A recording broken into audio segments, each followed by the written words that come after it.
आज आपण एक इंटरेस्टिंग आणि टेस्टी अशी रेसिपी बनवतो आहे, फ्लावर आणि बटाट्याची करी। बघू शकता किती सुंदर दिसत आहे। एकदम टेस्टी अशी रेसिपी आहे। ही रेसिपी तुम्ही घरच्या साहित्यातनं बनवू शकता। अचानक पाहुणे आले, काय करावं सुचत नसेल तर ही रेसिपी एकदम परफेक्ट ऑप्शन आहे। ही रेसिपी तुम्ही छोट्या मोठ्या पार्टीसाठी बनवू शकता। बघू शकता किती सुंदर दिसत आहे, किती छान तेलाचा तवंग आलेला आहे आणि एकदम टेस्टी अशी ही रेसिपी कशी बनवायची सोप्या पद्धतीने ते मी तुम्हाला सांगणार आहे। बरेचसे टिप्स देणार आहे, तेव्हा व्हिडिओ शेवटपर्यंत नक्की बघा। माझ्या चॅनलवर खूप सारे रेसिपीज टाकलेले आहे, लंच, ब्रेकफास्ट, डिनर आणि स्वीट डिशेस, त्या तुम्ही चॅनलवर जाऊन बघू शकता। माझ्या चॅनलला सबस्क्राइब करायला विसरू नका। चला तर सुरू करूया रेसिपीला। नमस्कार, मी अनिता, माझ्या चॅनलवर तुमचं स्वागत आहे। आज आपण रेस्टॉरंट स्टाईल फ्लावर आणि बटाट्याची करी बनवतोय। त्याच्यासाठी आपण एक वाटी आपण फ्लावर घेतले आहे, मोठे मोठे तुकडे करून घेतले आहे फ्लावरचे आणि ते स्वच्छ धुवून घेतलेले आहे। आणि एक मोठा साईजचा बटाटा घेतलेला आहे, त्याचे मोठे मोठे लांब तुकडे करून घेतलेले आहे। एक मोठा साईजचा कांदा घेतला आहे, त्याचे तुकडे करून घेतलेले आहे आणि अर्धा इंच अद्रक आहे आणि 5-6 लसणाच्या पाकळ्या घेतलेल्या आहे आणि कोथिंबीर घेतलेल्या आहे। आपण गॅसवर आपण एक कढई ठेवली आहे आणि कढईमध्ये आपण तेल गरम करून घेतलेलं आहे। त्याच्यामध्ये आपण आता बटाट्याचे मोठे मोठे तुकडे करून घेतले आहे, ते टाकून घेतो आहे आणि त्याला व्यवस्थित तळून घेतो आहे। साधारण 2 ते 3 मिनिटं आपण या बटाट्याला व्यवस्थित तळून घेतो आहे। बघू शकता कलर कसा आला आहे ते। आता आपले बटाटे व्यवस्थित तळून झालेले आहे, आपण त्याला आता एका प्लेटमध्ये काढून घेतो आहे। आता आपण फ्लावरचे तुकडे टाकून घेतो आहे आणि त्यांना पण एकदम गोल्डन कलर येईपर्यंत व्यवस्थित तळून घेतो आहे। सगळ्या बाजूनी पलटवत राहायचं सारखं, म्हणजे फ्लावर सगळ्या बाजूने व्यवस्थित तळला जाईल। आणि आता आपला फ्लावर व्यवस्थित तळून झालाय। बघू शकता किती छान रंग आलाय। या रंगावर आता फ्लावर आपण काढून घेतो आहे। बघू शकता किती सुंदर रंग आलाय फ्लावरचा। कांद्याचे जे मोठे मोठे तुकडे करून घेतलेले आहे ते आपण आता टाकून घेतोय। हा एक मोठ्या साईजचा कांदा आहे आणि आता ह्या कांद्याला आपण व्यवस्थित गोल्डन कलर येईपर्यंत तळून घेतोय। छान गोल्डन कलर आलाय। 2 मिनिटांपर्यंत आपण त्याला तळून घेतलेला आहे आणि आता ह्याला आपण काढून घेतो आणि एका प्लेटमध्ये थंड करतोय। आता एका वाटीमध्ये आपण अर्धा टीस्पून चाट मसाला घेतलाय, अर्धा टीस्पून धनिया पावडर घेतलेला आहे, 1/4 टीस्पून आपण हळदी पावडर घेतलेली आणि 2 टीस्पून आपण लाल मिरची पावडर टाकतोय आणि चवीप्रमाणे मीठ टाकतोय। मीठ आपण बटाटा आणि फ्लावर यांना धरून टाकतोय, हे त्यांना किती लागेल तेवढं। आणि चाट मसाल्यातही मीठ आहे। आपण आता याला व्यवस्थित मिक्स करून आपलं जे तळलेलं फ्लावर आणि बटाटा आहे त्याच्यात हा मसाला टाकून घेतोय आणि व्यवस्थित लावून घेतोय बटाट्याला आणि फ्लावरला मसाला। आणि आपले हे बटाटा आणि फ्लावर एकदम छान टेस्टी होतं ह्या मसाल्यामुळे।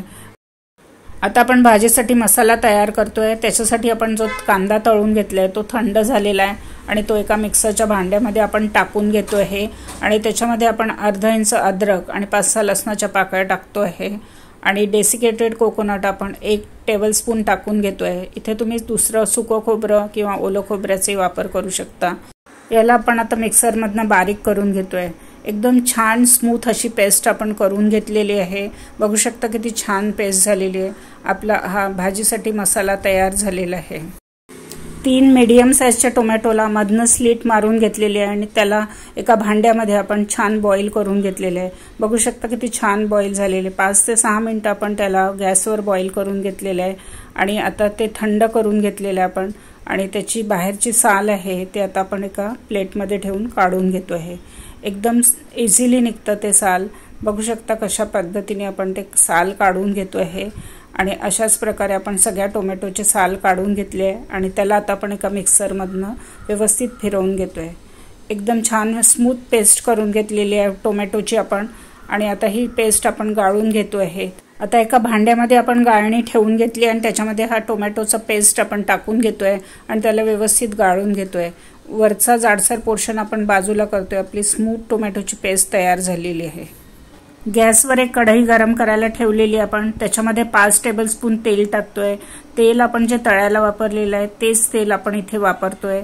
1 दालचिनीचा तुकडा टाकतोय, 1 तेजपत्ता टाकतोय, 1 मोठी विलायची टाकतोय, 1 छोटी विलायची आणि 1 लवंग टाकतोय आपण आणि या खड्या मसाल्यांना आपण व्यवस्थित परतून घेतोय।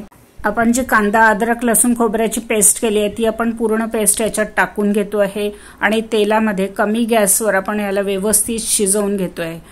2 मिनिटं तरी आपण याला शिजवतोय। बघू शकता किती छान शिजलेली आपली पेस्ट। अद्रक लसूण कच्चं होतं, आता ते व्यवस्थित शिजल्या गेलेलं आहे। त्याच्यामध्ये आपण जी टोमॅटोची पेस्ट केली आहे ती सगळी पेस्ट टाकून घेतो आहे आणि त्याला व्यवस्थित कांदा अद्रक लसूण मसाल्यांमध्ये व्यवस्थित मिक्स करून घेतोय आणि त्याच्यामध्ये आपण चवीप्रमाणे मीठ टाकतोय। मसाल्यापुरतीच आपण मीठ टाकलेलं आहे आणि त्याला कमी गॅसवर आपण व्यवस्थित 2 ते 3 मिनिटं शिजवून घेतोय तेल सुटेपर्यंत। आता तेल सुटायला लागलेलं, आपले मसाले व्यवस्थित शिजलेले आहे। याच्यामध्ये आपण कोरडे मसाले टाकतोय। आता 1 पिंच आपण आता हिंग टाकलेलं आहे, ½ टीस्पून आपण हळदी पावडर टाकतोय आहे आणि 2 टीस्पून आपण लाल मिरची पावडर टाकतोय आहे। लाल मिरचीचं पावडरचं प्रमाण तुम्ही कमी जास्त करू शकता, तुम्हाला किती तिखट हवं आहे त्याप्रमाणे। आता धनिया पावडर टाकतोय आपण 2 टेबलस्पून, 1 टीस्पून आपण कसुरी मेथी टाकतोय आहे, 1 टीस्पून आपण गरम मसाला टाकतोय आहे आणि याला व्यवस्थित मिक्स करून कमी गॅसवर व्यवस्थित शिजवून घेतोय। आता तेल सुटायला लागलेलं, आपले सगळे मसाले व्यवस्थित शिजलेले आहे। गॅसची फ्लेम आपण कमी ठेवली होती, कमी गॅसवर आपण मसाले शिजवून घेतले। त्याच्यामध्ये आता आपण कोथिंबीर टाकून घेतो आहे। आता आपण 2 टीस्पून खवा घेतलेला आहे आणि दुधामध्ये मिक्स करून त्याची एक छान पेस्ट करून घेतलेली आहे आणि ती पेस्ट टाकून घेतोय। जर तुमच्याकडे खवा नसेल तर 2 टेबलस्पून मिल्क पावडर दुधामध्ये मिक्स करून ती पण पेस्ट तुम्ही इथे वापरू शकता आणि कमी गॅसवर व्यवस्थित शिजवून घ्यायचं। आपला मसाला व्यवस्थित शिजत आहे, सगळीकडनं तेल सुटायला लागलेलं आहे। आपण त्याच्यामध्ये काजू आणि मगजची दुधातली पेस्ट टाकून घेतोय। 5-6 काजू आणि 1 टेबलस्पून मगज आपण दुधामध्ये मिक्स करून त्याची पेस्ट करून घेतली आहे। जाडसर पेस्ट केलेली आहे ही आणि ही आता याच्यात मिक्स करून व्यवस्थित शिजवून घेतोय आपण। आपले मसाले बघा किती छान शिजलेले आहे, सगळीकडनं तेल सुटायला लागलेलं आहे। एकदम टेस्टी असा हा मसाला तयार झालेला आहे। आता याच्यामध्ये आपण तळलेला फ्लावर आणि बटाटा टाकून घेतो आहे आणि त्याला व्यवस्थित मिक्स करून घेतो आहे आणि कमी गॅसवर 2 ते 3 मिनिटं मसाल्यांसोबत बटाटा आणि फ्लावर व्यवस्थित शिजवून घेतो आहे। आपली भाजी आता खूप घट्ट आहे, आपण त्याच्यामध्ये थोडं पाणी टाकून त्याची कन्सिस्टन्सी ॲडजस्ट करून घेतो आहे। त्याच्यासाठी आपण टोमॅटो बॉईल केलेलं पाणी वापरतो आहे आणि त्यांनी आपण हे पाणी टाकून हवी तेवढं ग्रेव्ही आपल्याला पातळ करून घेतो आहे आणि बघू शकता किती छान दिसत आहे। अजून त्याच्यात थोडं पाणी टाकून आपण त्याची कन्सिस्टन्सी ॲडजस्ट करून घेतो आहे। 2 मिनिटं आपण कमी गॅसवर व्यवस्थित तेल सुटेपर्यंत त्याला शिजवून घेतो आहे। बघू शकता किती छान तेल सुटलेलं आहे। आपला भाजी आता तयार झालेली आहे। त्याच्यामध्ये आपण थोडंसं कसुरी मेथी टाकतोय, आपण थोडा गरम मसाला टाकतो आहे, 1 टीस्पून आपण बटर टाकतोय। बटरने एकदम छान टेस्ट येते भाजीला। आपण आता थोडं कोथिंबीर टाकतो आहे, फ्रेश कोथिंबीर टाकतो आहे आणि आपली रेस्टॉरंट स्टाईल फ्लावर बटाटा करी तयार झालेली आहे। आपण त्याचं आता प्लेटिंग करून घेतोय। रेस्टॉरंट स्टाईल फ्लावर आणि आलूची करीचं आपण प्लेटिंग करून घेतलेलं आहे। बघू शकता किती सुंदर दिसत आहे, एकदम टेस्टी आणि झटपट होणारी ही रेसिपी आहे। तुम्ही नक्की घरी करून बघा आणि तुम्हाला ही रेसिपी कशी वाटली ते कळवायला विसरू नका। माझ्या चॅनेलला सबस्क्राईब करा, बेल आयकॉन दाबा, लाईक करा आणि जास्तीत जास्त शेअर करा। पुन्हा भेटूया नवीन रेसिपीसोबत, इंटरेस्टिंग रेसिपीसोबत। धन्यवाद।